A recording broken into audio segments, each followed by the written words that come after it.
was the most unique UT. One, it was post-COVID.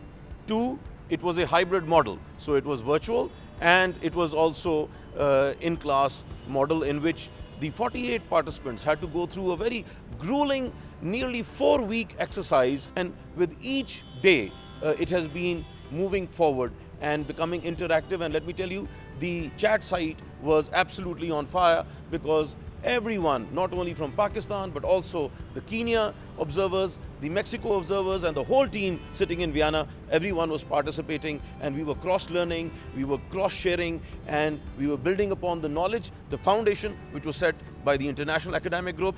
And now we are ready to move forward to the next step, which is phase 4, in which we are going to be embedding these same modules into the curriculum of final year students.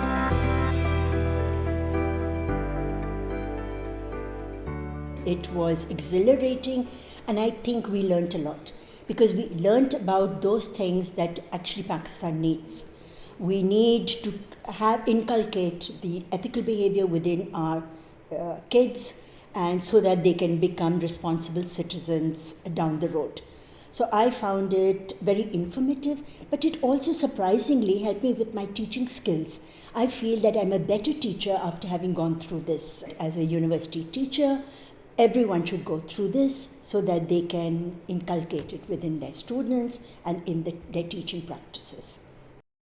It has provided us wonderful insights how to embed and incorporate these things into our different courses, how to relate that content with the ethical issues, behavioral issues, ethical leadership, and including the hot issue globally and in Pakistan, the corruption.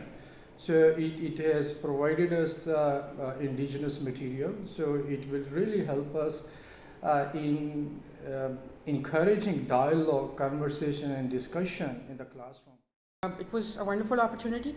Basically, the contents of this course and the 4 different modules that were selected for us, they are quite important, and they are something which we actually need as a society, especially in Pakistan.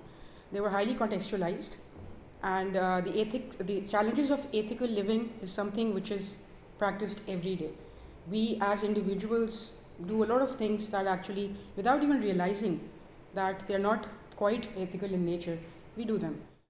The expectation was that we would be bombarded with a lot of jargon and rhetoric regarding ethics, but what we came to know about was that how these simpler forms of modules on ethics can be actually learned and understood and be imparted to the students in the future. I think a very good initiative by UNODC, and I believe that this would go a long way in developing a society which is more ethical